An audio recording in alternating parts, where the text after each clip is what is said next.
साथियों, नमो बुद्धाय, जय भीम। मैं उमेश पाल सिंह, अध्यापक, सेठ VN पोद्दार इंटरवल उत्तराखंड। और मैं आज आप लोगों से दो घटनाओं का जिक्र करूँगा। पहली घटना ओलंपिक से है। ओलंपिक महिला हॉकी टीम की एक खिलाड़ी है वंदना कटारिया।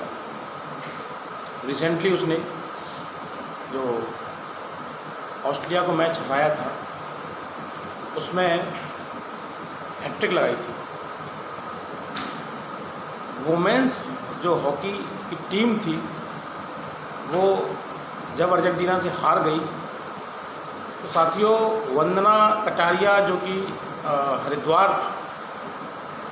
की रहने वाली थी, उनके गांव में, रोशनाबाद जो गांव है उनके गांव में घर के बाहर कुछ लोगों ने पटाखे फोड़े और जो है खुशी मनाई।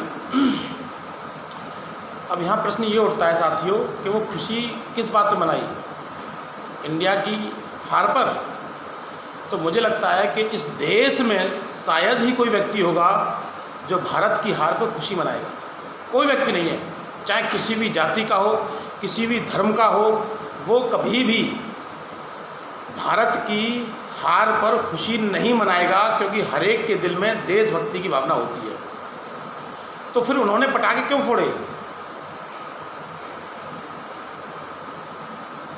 तो जो एनालिसिस बुद्धिजीवियों ने किया है, हालांकि खबर मैंने व्हाट्सएप और फेसबुक से देखी है, तो जो एनालिसिस किया है कि वंदना कटारिया जो कि SC कैटेगरी से थी और वो जो एक दिग्गज टीम को हराने में उनका एक महत्वपूर्ण रोल था, हैट्रिक गोल किए थे उन्होंने, तो वो लोग नहीं चाहते थे कि वंदना कटारिया की वजह से भारत जीते, और वो इस बात की खुशी मनाई उन्होंने, क्योंकि वो एक SC जाति से थी वंदना कटारिया। साथियों, क्या हम लोगों की मानसिकता इतने नीचे गिर गई है कि हम जातिवाद में इतने लिप्त हो गए हैं? हमारे देश के कुछ लोग जातिवाद में इस कदर लिप्त हो गए हैं कि वो देश के मान सम्मान से ऊपर जातिवाद को देख रहे हैं। बहुत दुखद है, बहुत दुख की बात है ये, और ऐसा बहुत ही घातक है, बहुत ही घातक है। जो लोग ऐसा कर रहे हैं वो वाकई में देश के लिए अच्छे लोग तो नहीं हो सकते। मैं उनको देश के लिए अच्छा नहीं मानता हूँ। तो ये बहुत ही दुखद घटना साथियों, पहली घटना। मैं दूसरी घटना का जिक्र करूँ तो दिल्ली में एक 9 साल की मासूम बच्ची का बलात्कार किया और उसे जला के मार दिया। न्यूज़ कहती है कि वो बलात्कार एक पुजारी ने किया। 9 साल की मासूम छोटी अबोध बच्ची, 9 साल क्या होती है उम्र, और कितनी गंदी मानसिकता होगा वो व्यक्ति जिसने ये कृत्य किया होगा। अभी कल जो है वाल्मीकि जन उत्थान ट्रस्ट ने एक कैंडल मार्च निकाला। हमारे पास भी सूचना आई और हम भी उस कैंडल मार्च में गए। साथियों, जब हम उस कैंडल मार्च में गए, लोगों के मैंने विचार सुने, लोगों ने अपनी पीड़ा, अपनी वेदनाएं व्यक्त की। हालांकि उससे पहले अखिल भारतीय फाउंडेशन के संस्थापक लोकेश कुमार राही जी ने भी सुबह ज्ञापन दिया था इसी के विरोध में। तो मुझे इन दोनों ने जो किया, चाहे वो उन्होंने ज्ञापन दिया, इन्होंने कैंडल मार्च निकाला, और मैं इस बात से, मुझे इन घटनाओं से मान्यवर साहब की एक बात याद आती है कि मान्यवर साहब कहते थे कि आपके साथ शोषण होगा, आपको मारा पीटा जाएगा, आपके बहन बेटियों के बलात्कार होंगे, आपकी हत्याएं होंगी, आप कैंडल मार्च निकालोगे, आप FIR करने जाओगे, कोई सुनवाई नहीं करेगा, आपको वहां से भगा दिया जाएगा,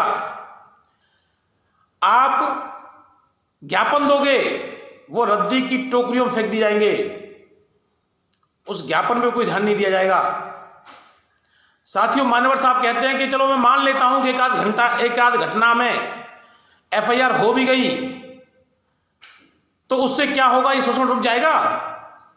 हमें इसकी मूल जड़ पे जाना होगा कि तुम लोगों के साथ शोषण होता ही क्यों है।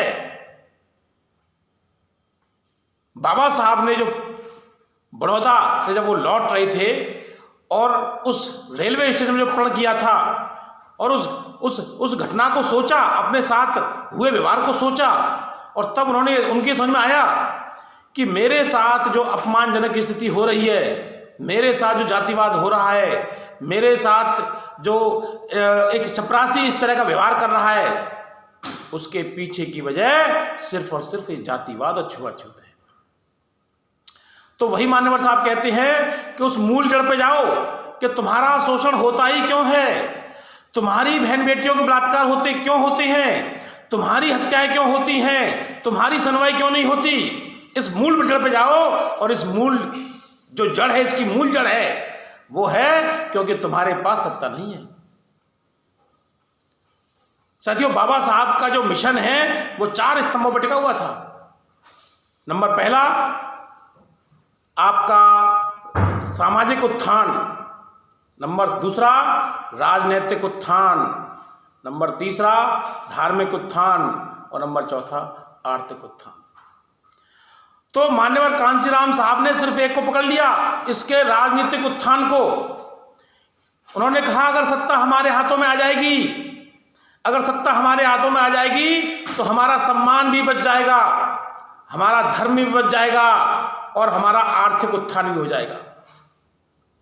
एक सत्ता प्राप्त करने से हमारे सारे उत्थान हो जाएंगे। अपमान उसी का नहीं होगा जिसकी सत्ता होती है, ये मान्यवर कांशीराम साहब ने कहा था। साथियों, मुझे एक बुद्ध की घटना याद आती है कि जब बुद्ध जंगल के रास्ते जा रहे थे अपने भिक्षुओं के साथ, तो बुद्ध ने और भिक्षुओं ने देखा कि कई जगह गड्ढे खुदे पड़े हैं और उनमें नरकंकाल हैं। तो भिक्षुओं ने पूछा बुद्ध से कि हे बुद्ध, आखिर ये माजरा क्या है, ये गड्ढों में कंकाल क्यों पड़े हुए हैं, आप हमें समझाएं, हमारी समझ में नहीं आ रहा है। क्योंकि अगर किसी ने दफनाया होता तो इतने गहरे गड्ढे में नहीं दफनाया होता, और दफनाने के बाद ये कंकाल बाहर कैसे निकल आए। तो बुद्ध ने कहा कि हे भिक्षुओं, यहाँ से कुछ लोग इस जंगल से गुजर रहे होंगे और उन पे पानी नहीं होगा, तो उनमें से एक व्यक्ति को प्यास लगी होगी, और जब प्यास लगी होगी तो उस व्यक्ति ने अपने साथियों से कहा होगा कि मुझे प्यास लगी है, क्यों ना हम यहाँ कुआं खोद के पानी निकालें। तो उसके साथियों ने कहा कि तुम्हें प्यास लगी है, हमें नहीं लगी, इसलिए तुम कुआं खोदो। और वो अकेला उस कुआं खोदने में लग गया होगा और बाकी लोग आगे चले गए होंगे। आगे जाके फिर उनमें से एक को प्यास लगी होगी और उसके साथ ही वही व्यवहार होता होगा और वो कुआं खोदने लग गया होगा। आगे जाके एक और को प्यास लगी होगी और उसके साथ ही वही व्यवहार होता होगा और वो भी कुआं खोदने लग गया होगा।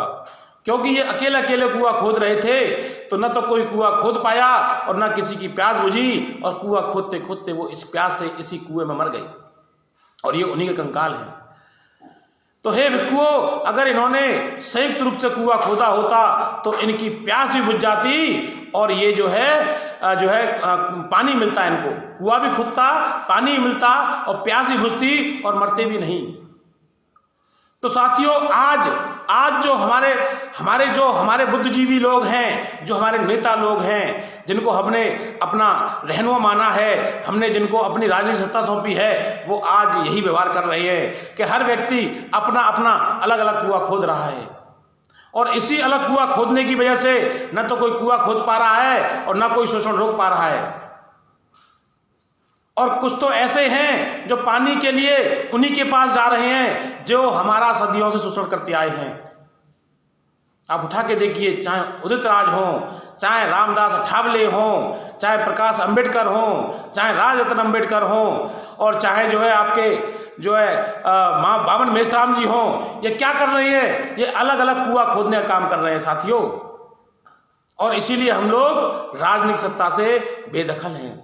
अगर ये सब लोग एक होके एक साथ बहुजन समाज पार्टी के साथ अगर काम करें और एक कुआं खोदें सब लोग मिलके, तो पानी मिलेगा और हम लोगों का शोषण भी नहीं होगा, हत्याएं भी नहीं होंगी, बलात्कार भी नहीं होगा। तो ये बहुत ही गहन और चिंतनीय विषय है मेरे सम्मानितों। इस पे सोचना पड़ेगा कि आखिर हम लोगों के साथ शोषण होता क्यों है। हमें मान्यवर साहब की बात को मानना पड़ेगा, हमें मान्यवर साहब की बात को मानना पड़ेगा और हमें एक मंच पर आना पड़ेगा और राजनीतिक सत्ता अपने हाथों में लेनी होगी। अगर अपना सम्मान, अपना स्वाभिमान बचाना है और अपने लोगों का शोषण रोकना है तो हमको जो है, इसी के साथ नवबुद्धा, जय भीम।